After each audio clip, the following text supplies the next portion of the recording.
I did all I could to control myself. Try me.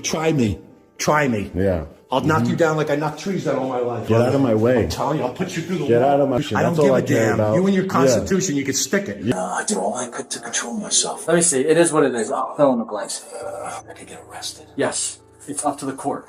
You got physical with somebody that, for the most part, you really had no reason to be physical with. I didn't want to go. I Because he wasn't was allowed filming. upstairs. I know, but for what? For what? He's filming. What is he doing? Why can't he go upstairs? It's a public building. It's City Hall, for Christ's sake. The video reveals that Sergeant in question is accused of coaching the suspect and providing false information regarding the submission of an arrest warrant. The exact nature of the coaching is not explicitly stated in the provided text. However, it suggests that the sergeant may have been guiding or instructing the suspect on how to handle the situation or interact with law enforcement. Furthermore, the video implies that the sergeant may have lied about submitting an arrest warrant. The context surrounding this claim is unclear, as the specific details or reasons for the alleged arrest warrant are not provided. It remains uncertain whether the arrest warrant was necessary or if the sergeant's statement regarding its submission was accurate. So why did you touch him? He got right in my face. I didn't shut. I was, like one of these things. I mean, he's letting you think I formed him or something. But he Well, no, kept I saw the video. Yeah. You pushed him a couple times. So I just, kind of, but he wanted to go upstairs, and I wasn't going to let him. We're supposed to, I was telling your sergeant, I said, that Les and Dean, they were supposed to give me forms. They want a form. Tell him to... Someone needs to fill in for you. Put it on the desk. Yes, sir. Thank you very much. Yeah. I'll see you later because I gotta go to town. Okay. What time do they close tonight? You know? So we're open till 6:30 tonight. I'm gonna be closed now. So he kept getting in my face, and I didn't like it, to be honest with you. And I did all I could to control myself. I said, until we get these why forms... did you even try and stop him from going upstairs? Because I was told last night, I spoke to Dean and I talked to Les. They're supposed to have forms. As we speak right now, I think they're supposed to get... He has to fill out a form before he starts rolling the tape. The police officer addressed the security guard, acknowledging their role in maintaining order within the building. They discussed the incident involving an individual who was filming and walking around in a public place. The officer emphasized that the situation did not warrant the use of physical force to restrain the person. Recognizing the issue at hand, the officer mentioned needing to review 20 minutes of video footage. They advised the security guard to contact the police immediately in similar situations without engaging in conversation with the individual. You need to articulate why you used physical force in this. No matter how minor, whether it's just, a push or a light, I'm not going to do it to you because then I'm not going to use physical force by you. But he gets in my... I didn't go up there. He kept getting in my say face. that. Yeah, say that. And now be mindful that there is a video of the entire thing. Yeah. Should we say it was 2 weeks ago when he was here, or 3 weeks? I don't know. It doesn't, it's not Can I do important. this alone? I'm trying to... It's not important. Yeah, I can stand out here. Just make sure no one else comes in. The police officer stressed that using physical force, regardless of its severity, should only be employed when absolutely necessary. They clarified that in the situation discussed, the person's actions of filming and walking around in a public place did not reach a level of disruption that would warrant any form of physical restraint. The officer emphasized the importance of exercising caution and avoiding the use of force unless it becomes absolutely unavoidable. Furthermore, they reminded the security guard about the existence of video evidence capturing the entire incident, highlighting the need for careful consideration and adherence to proper procedures. Held my ground. I held my ground in the interest of safety and city hall. All right, continue on the back. Yes. This is not finished yet. First of all, so you need to elaborate. After the last incident, right? Yeah. This is why I should have stayed in here and done it with you. Yeah. After the last incident, you were instructed by who? Names. Who told you that no one is allowed to film in here unless they fill out this card that was never provided to you? Just told to me. Do you see what I'm saying? There's a big difference between you saying you're not allowed in here filming, leave, and then you getting in his way listen to me. The individuals shared their experience describing how they stood their ground amidst the tense situation. They emphasized feeling secure within the confines of the studio, ensuring their personal safety. The conversation continued and they requested further elaboration. They referred to a previous incident, mentioning that they had received instructions from someone, whose name they wanted to know, regarding the prohibition of filming in the area unless a specific card was filled out. Can I see? Cards all over the place. I get it now how he refuses to take cards, and you know, it's like what going down a one-way street.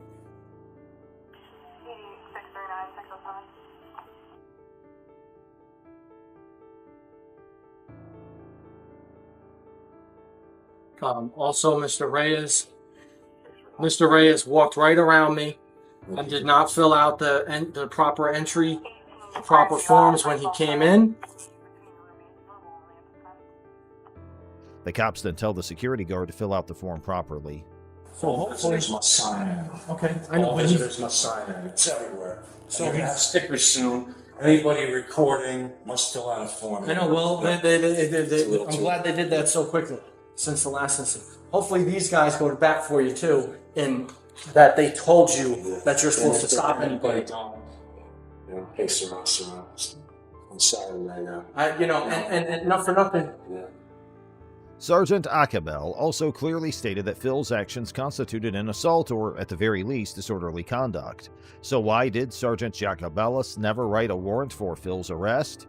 Was it because they had a relationship prior to this incident? It seemed pretty obvious to the observer that Sergeant Acabel was helping Phil write a statement and that the situation became even more perplexing. Not only did Sergeant Jacobellis refrain from writing a warrant for Phil's arrest, but he ultimately wrote a warrant for the observer's arrest, who is currently on trial. Thus, the real question arises: who influenced Sergeant Jacobellis?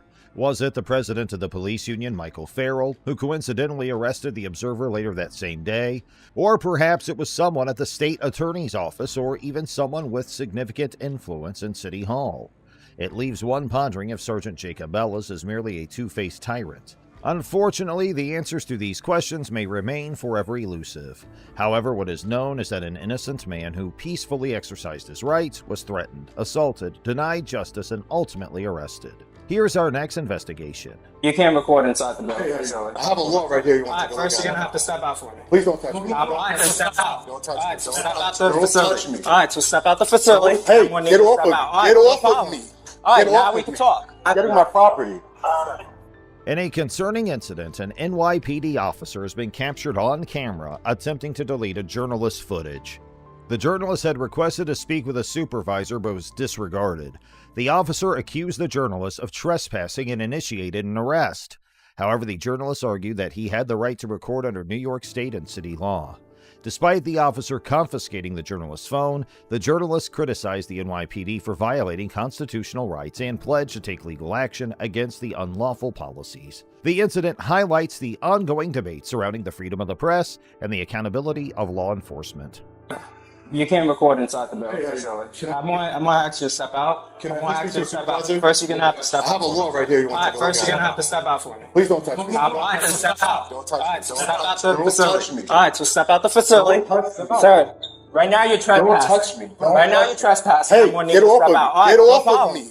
All right, Get now off we of can me. talk. Get now off we of can me. talk outside. Read the law that says I have the All right, right we to can do talk it. outside. You're Now a we law can talk. enforcement officer. Read the law. It's All right, felony. you wanted to talk, we can I'm talk. going inside where I have the Not right to going record. inside. I do. I have the right to record. All right, you're trespassing. I'm not. I asked you to Nope. leave, and you refused I'm to not leave. trespassing. Now you're I'm not. not trespassing. Now you're not because you're outside. So No, let's I'm not talk. trespassing in a building that I pay All right, for so either. let's talk. The journalist seeks to speak to a supervisor, but his request is dismissed. Despite asserting his right to record based on New York State and city law, the officer accuses him of trespassing and attempts to arrest him. The journalist's effort to engage with a higher authority goes unanswered, raising concerns about transparency and accountability within the police force. The incident highlights the ongoing struggle to protect citizens' constitutional rights to record law enforcement activities and calls for further examination of policies that may impede such rights. You guys are out of Have a good control. day, man. Coming through those doors. If he grabs those, all right, he's trespassing. He was right inside. Look at the law. You got Look at cuffs? the law. Look You at got the cuffs? law. Put your hands behind your back. Look at the law. Stop I'm not resisting. resisting. All right, so put your hands I'm behind not your back. moving. All right, so I'm put not your hands resisting. behind your back. I'm not resisting. All right, good. I'm not resisting. All right. There you go. Read this law, by the way. What am I arrested for? Trespassing. I told you not to step into the police facility. Don't take it. I'm not resisting. No, I'm not gonna do that. I'll delete. I'll shut it off. He's allowed to record. My camera's still on, by the way. Look, and the other one is coming. It's fine. I'll talk to him too. I'm not resisting. I'm not telling you you're resisting. I'm checking your pockets in case you have I'm any. just making sure that you know I'm not resisting. That's all. I'm not resisting at all. You were looking for this. I was looking for what? This interaction. I was looking for you to take away my freedom? Why would I want you to take away my freedom? You can't come in. Don't come in. Why would I want you to take away my freedom for? You mind just getting out of here? Yeah, I got you. Read the law. You don't like cameras, man? You don't like, right? you don't like transparency.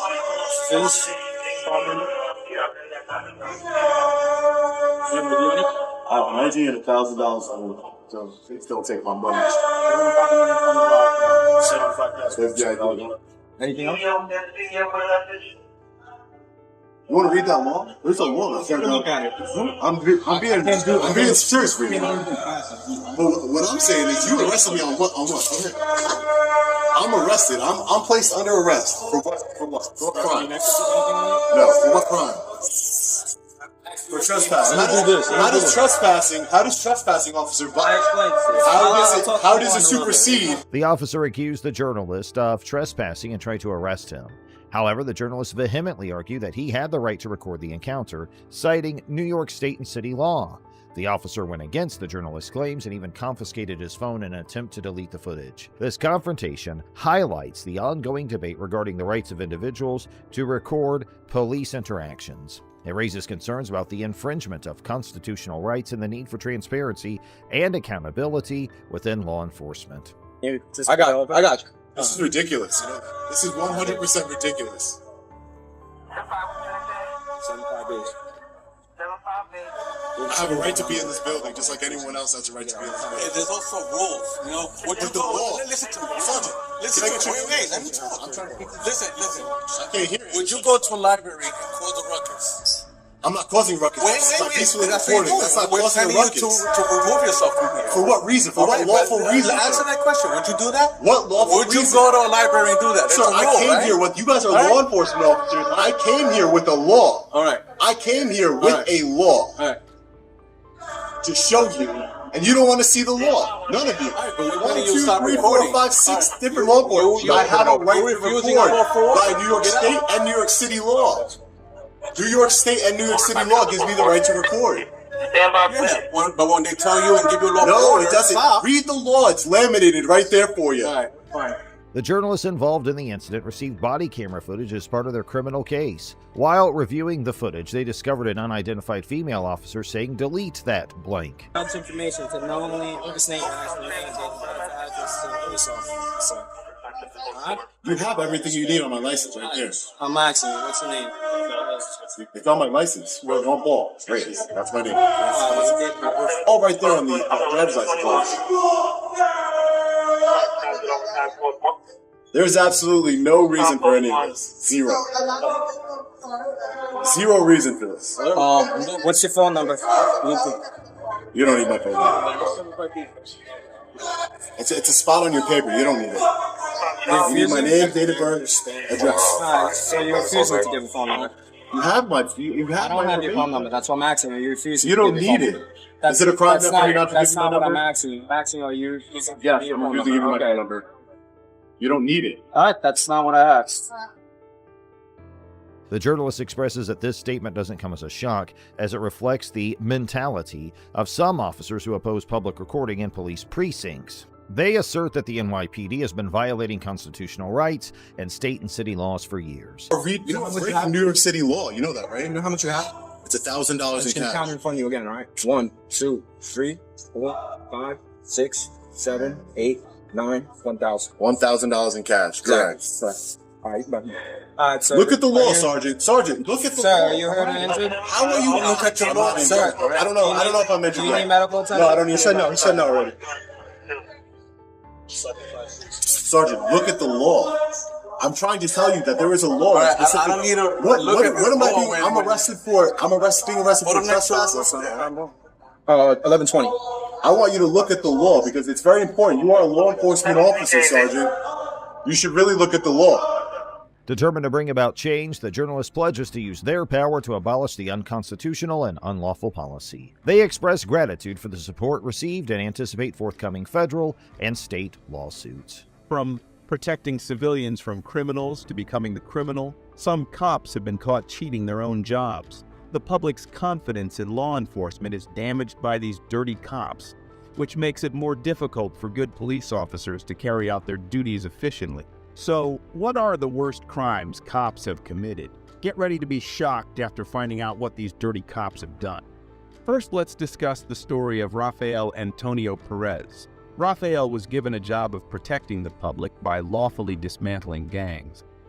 Instead, he and numerous other officers from the Rampart division of the Los Angeles Police Department con gang members out of drugs and cash, while also stealing and manipulating police evidence. When Perez joined the LAPD's Community Resources Against Street Hoodlums or Crash Anti-Gang Task Force, in 1995, he quickly developed a reputation as a tough cop who had a good understanding of the situations in the areas west of downtown Los Angeles that were within Rampart's jurisdiction. But by August 1998, he had been imprisoned for stealing cocaine worth $800,000 from an evidence room. And by the year 2000, he had entered into a plea agreement and accused 70 of his colleagues, crash officers, of misbehavior, ranging from ingesting alcohol while on the job to murder. The city was compelled to overturn 100 wrongful convictions and make $125 million in settlement payments as a result. So, how did Rafael Perez and his top gang-fighting squad end up being held accountable for the largest police scandal in Los Angeles history? In response to a rise in the drug trade and associated gang violence, the LAPD established a specialist anti-gang task force called CRASH in 1979. The Rampart CRASH unit would represent the ideology of specialized police units that function almost independently. However, CRASH represented one front in a brutal conflict for police like Rafael Perez, who joined the task team in 1995. His reputation as a street-smart, tough cop eventually led to his transfer to Rampart Division's undercover drug team.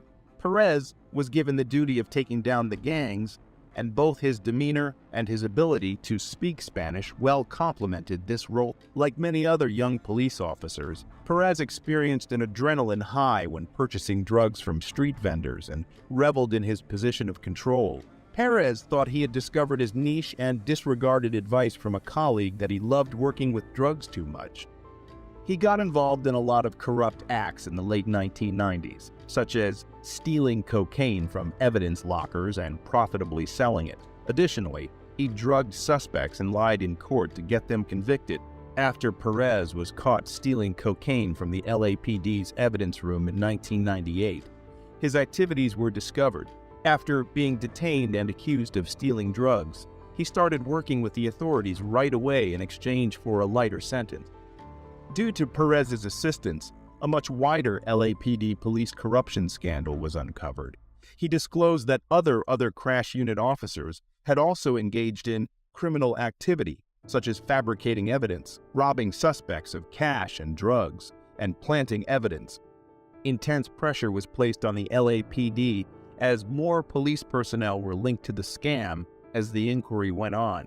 The controversy prompted considerable adjustments to the department's rules and procedures, including the creation of new oversight structures to guarantee increased accountability and openness. It was one of the biggest police corruption scandals in American history and was dubbed the Rampart scandal. Perez received a 5-year prison term for his involvement in the corruption case. He was nevertheless only imprisoned for 2 years before being freed and put in the witness protection program out of fear for his safety. Do you think Perez should have been let go after just 2 years? Let us know your thoughts in the comments. Next, let's check out the criminal duo who were dubbed the Mafia cops. Agents from the DEA and FBI conducted a raid on an Italian eatery off the Las Vegas Strip in 2005 on the basis of drug deal evidence acquired by a wired-up witness. They detained 2 middle-aged men. Both suspects were calmly taken into custody, one of whom had a pistol concealed in his waistband. Yet, the later unsealed indictment against the two men would undermine public trust in New York and bring shame on the country's largest police force. Detectives Louis Eppolito and Stephen Caracappa of the NYPD's Organized Crime Homicide Unit were, in fact, hitmen for the Mafia. In 1994, the first informant who could characterize two corrupt NYPD detectives working for the Mafia came forward. Prisoned Lucchese underboss Anthony Gaspipe Casso claimed responsibility for hiring their services. After being apprehended in 1993 after being on the run, Casso made an effort to negotiate a plea agreement by naming people and claimed that Caracappa and Eppolito were his crystal ball for handling informants, rivals, and potential arrests. One witness, Kaplan, testified to the most horrific instances of the mob cops crossing the line, setting up Eppolito and Caracappa to personally murder or give over for the Lucchese family's murder targets through phony arrests and traffic stop. The two detectives received a monthly salary of $4,000 for giving Casso information about law enforcement. They were paid extra for killing jobs, including $70,000 for a hit on Gambino crime family leader Eddie Lino, who was thought to have been responsible for a botched assassination attempt on Casso. In April 2006, a Brooklyn federal court jury determined that the duo was accountable for 8 homicides, kidnappings, and other crimes. Eppolito was found guilty on 1 count of ERIC, conspiracy money laundering, drug distribution, and drug conspiracy. Caracappa was found guilty on 1 count of RICO conspiracy. Caracappa, along with Louis Eppolito, were sentenced to life in prison in 2009 for the 8 executions they committed between 1986 and 1986 and 1991. Caracappa got an additional 80-year prison sentence and was issued $4.25 million in fine. The next case will shock you more. It's about the most crooked cop in NYPD history. Officer Michael Dowd testified with striking candor before a panel looking into corruption in the New York Police Department in late September 1993. In his testimony to the Mullen Commission, Mr. Dowd described his decade-long transformation from an honorable rookie in the violent 75th Precinct in East New York, Brooklyn, to what one federal agent termed a once-in-a-generation corrupt cop. When crack cocaine first hit the streets in 1982, Michael Dowd joined the New York Police Department. He was in charge of East New York's 75th Precinct, which had the second highest murder rate in the city, with more than 100 homicides annually. But Mike Dowd soon realized how lucrative the drug trade was in comparison to his $600 weekly paycheck. He first only took money from crime scenes. Yet, when his behavior was left unchecked, he started robbing drug dealers and doing his own drug peddling. By 1986, he had begun working for cocaine trafficker Adam Diaz, who earned $1 million weekly. Dowd was paid generously by Diaz to inform him of impending raids and transport his drugs throughout the city. Diaz wanted an insider to alert him to potential threats since he used East New York supermarkets as fronts for his profitable cocaine activities. He paid Dowd $24,000 and $8,000 weekly pay to buy him out. So, whose story do you think was the most notorious? Let us know in the comments and don't forget to like and subscribe.